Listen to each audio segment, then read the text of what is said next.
After having a lot of fun with Atlas that blew up rather quickly shortly after its release, I've had a strong desire to return to the form of gameplay that incites a lot of classic community vibes and gameplay similar to it. When it comes to MMOs and community games, we are all pulled to one in particular because it provides something that the others do not, be that entertainment or just general content. I really enjoy it when an MMO has an active community that is actively helping others progress through the game or simply just trying to make new friends with anybody that they meet. I don't like it when they have ridiculously expensive pay-to-win features or pay-to-play features that makes it impossible to play without spending a lot of money. Sure, some of these MMOs typically re-release their original versions, which removes these features while leaving the current model available for those that are eager, but I don't really think many MMOs are really engaging in the long run, since you don't really have the desire to sit down and play one game every day, all day like most of us used to. This is frequently attributed to the fact that almost all of them contain fear of missing out features that'll make you feel like you're on a limited subscription that if you don't play every day for at least an hour or two, you'll just be missing out on a whole lot, especially with things like very expensive drops that go for a massive amount on the player market, which you have maybe a 1% chance of getting, which is enough to cause somebody to go all out and spend the next 18 hours grinding for in-game currency or just grinding the events, only to get nothing in return for their efforts. In short, you should look towards an MMO you feel like you're having fun with, be that because of your friends, content, and general gameplay. If you're playing specifically for the fear of missing out, you'll just miss out on all the fun that you could be having. It really does feel like MMOs fall into disrepair due to developers and their microtransactions and other such features that do nothing but push you away from enjoying that long drawn-out grind, while also meeting less and less new players everywhere you go. And of course, not being bombarded by spam bots trying to get you to buy stuff, or all of the pop-ups that won't leave you the hell alone before you are able to get right into the game itself. I mean, if you were to ask somebody what the best community MMO is right now, they will most likely just tell you Guild Wars 2 or even Final Fantasy XIV, simply because they are the most recent and still highly active games. But then you run into the issue, which is not everybody wants to pay to play monthly or even to pay for a one-time thing. Personally, I've become less impressed with the developers of Guild Wars 2 who gradually changed the game's style from a living world to an instanced world, where nothing truly mattered anymore. Sure, it has more content, it's got raids, maps, and even expansions, but they never really brought anything to the table other than discourse with casual players whining and wanting everything spoon-fed to them when it came to actually playing the game for specific achievements that would be difficult without proper organization and of course a few hours, days, weeks, or months to completely learn the mechanics and features of new and occasionally even older content without the assistance of guilds to get their precious achievements or cosmetics that oftentimes would just be easier to acquire in the future. Such as with Chalk on release having tons of bugs, especially with New Hawk Lane, and the other issues while these players would just stand around leeching instead of, helping and being a part of that community team effort. Back when content was generally a little bit more difficult than it is now, where we would do all of the difficult open world content to assist the community in addressing these difficult issues until they were all gutted into the ground and subsequently spoon-fed into that casual player base, which just kept pushing us away from that community-styled gameplay that just wasn't 75 people following a single tag and smacking everything that they passed by. The world of Guild Wars 2 no longer changes. Important hubs are no longer destroyed by battles. Instead, new maps are always added in every few months through expansions, and you will need to grind endlessly for the new mounts that lock you out of new content, which starts to really stack up, especially if you haven't been playing for a very long time, which does become very tiresome, or even new cosmetic particle effects to keep you satisfied and glowing brighter than ever before. As a community game, it never really feels like you're a part of anything other than some random pug zerg marching through with everyone else following one single person. That is not to say that it isn't a great community. You'll meet intriguing people while in the open world PvE, but to me, there was never a genuine connection outside of it feeling more forced to encourage you to interact with others, since the majority of the content is going to be played with large open groups. Whereas if you're the commander, you'll get a lot of attention from that community, but if you're a new player trying to keep up with everybody and their sky scales and masteries can be quite a task, as you miss content and frequently feel left out, which then forces you to either deal with it or to head off and find people doing content that might not be as active as others, while also trying to convince new players to participate and learn mechanics for each and every new map, unless you're doing world versus world or PvP, where it's more or less going to be the polar opposite. It's just that we're looking for that certain sort of community and gameplay that we saw with Atlas. Guild Wars 2's base game is actually free with some restrictions.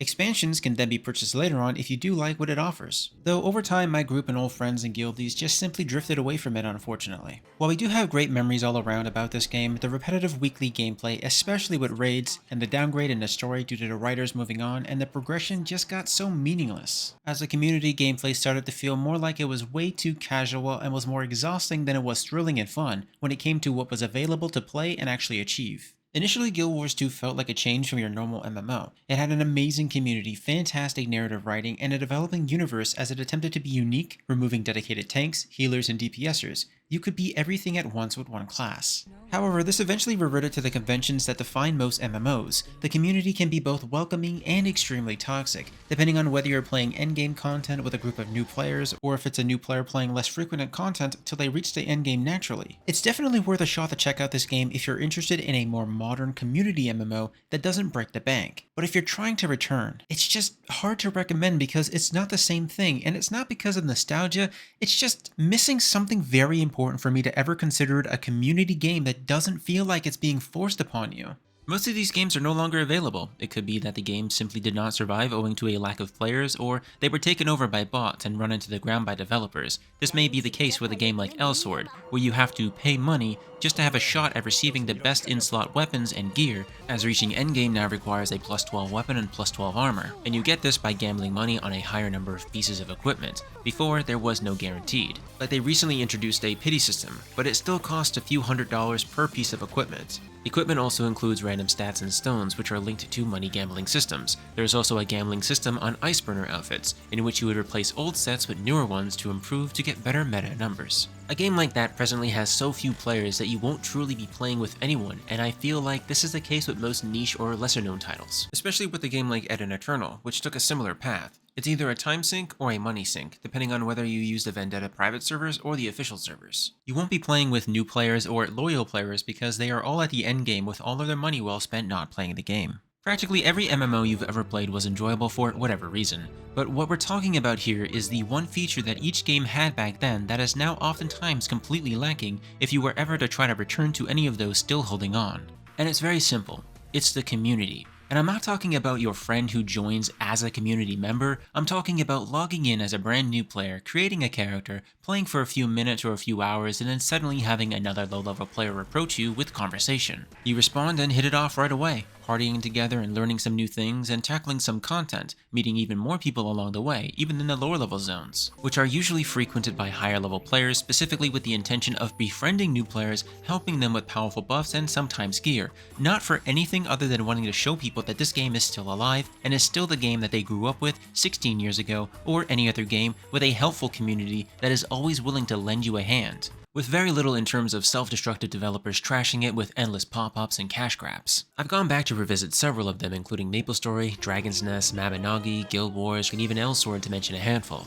And while these games definitely show their age, half of these games are essentially on borderline life support. And if they are somewhat still functional, and you're a returning player, there is often a very high chance that you don't even remember your username or password, and if you do, you've most likely been banned due to their data leaks that allowed some hacker to compromise your account. And in most cases, they cannot do anything to unban you, so if you were hoping to find any of these lost community members that you were once friends with when you log back in all of these years later, you're oftentimes out of luck, and that makes this experience all the more crushing. That's the point that I'd like to make. I don't believe a classic MMO to be a community MMO anymore if it only supports 5 to 6 players at any given time who are mostly doing endgame content and not capable of filling out all of the minigames, dungeons, and other such activities like seasonal events and PvP, while every section of the world is absolutely vacant and devoid of other players. FLYFF Universe stuck out the most, due to its active player base. While practically every MMO has bots, I don't really see them as frequently as you would with other titles. Almost every single player in this game will respawn and chat you up, which was actually quite refreshing since everything in the lower level zones upwards to level 50 were somewhat populated and not vacant in the slightest, full of active high and low level players who will talk to you and oftentimes friend you because this game is a community game,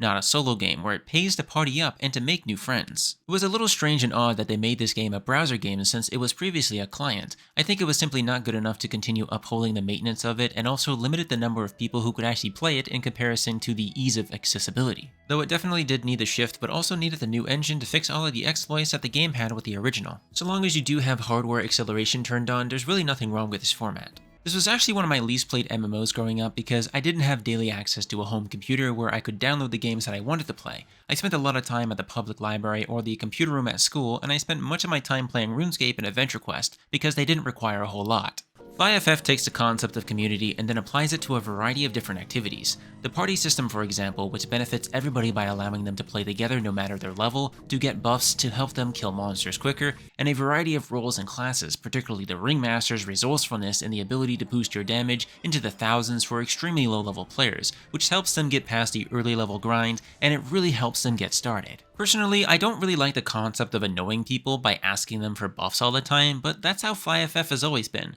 Finding somebody as a ringmaster to help you with buffs and to heal you as you party together. Based on how people play the game now, I believe that we may have a dispute here. You might argue that there's no community because everybody is playing alone on various accounts by gaining EXP, healing oneself with macros, and generally not bothering other players. But in my experience, it's been fairly active. Everywhere I went, there were other players asking to party up and high-level players encouraging you with buffs and gear that will help you tackle higher content and more difficult content. I just wasn't expecting this, having a level 150 drop by and throw me 35 million penya, which to them is chump change, but to me is everything since I do tend to forget to upgrade gear because it's often too expensive for a lot of reasons, and then seeing a massive increase in clear speed helps prevent that long drawn-out burnout. Instead of just playing alone, dealing relatively little damage and eating down meals along with mana and FP potions, you will want to play with others because it will significantly speed up the leveling process that even EXP boosters won't help you with all that much. This is a traditional Korean MMO after all, so you'll be killing hundreds of thousands of monsters for their drops and stuff while soaking up as much meager EXP as possible with all of the other buffs and new player bonuses you'll receive simply for playing each and every day. Though eventually that grind becomes completely unbearable and you'll be spending a large number of hours to advance 1, if not 2 or 3 levels, depending on whether you have boosters and buffs or not. So this is where it may not be the best game for those looking for quick instant gratification, because it will take a very long time to actually build up the account, be that just for general leveling or maxing out your gear. Would you have many options to choose from with your classes? But despite the fact of that drawn-out grind becoming increasingly difficult, it's the active community that motivates you to push through it, striking up a conversation, partying up, getting heals and buffs to keep you focused and not zoned out or even falling asleep. So if you do care about it long term, you would have to figure out what exactly you would like to go for the most. Personally, I love playing a ranger, even though it's very basic. Once you hit level 60 and you get your final job change, you're stuck with what you've chosen. There are no resets or transfers that you can do, in-game or with premium items. So once again, make sure you know what you're going to be going for. And even if you eventually tire of playing the same class, you can always go back and try any of the other classes, or get a response from the community so you can choose something that you might have a lot more fun with, while also receiving assistance from that active community that is more than willing to tag along and to support you similarly to how it feels with Atlas in comparison, which is again what we are looking for. FLYFF, despite being quite grindy, didn't feel like I was being rushed or forced into spending money. I could enjoy the gameplay, meet new people, and simply hang around without feeling overly obligated to log in for more than an hour a day. So if you really liked Atlas, but you've grown tired of the gameplay because it's still being worked on, I would highly recommend checking out FLYFF because you might be surprised by just how much fun it is.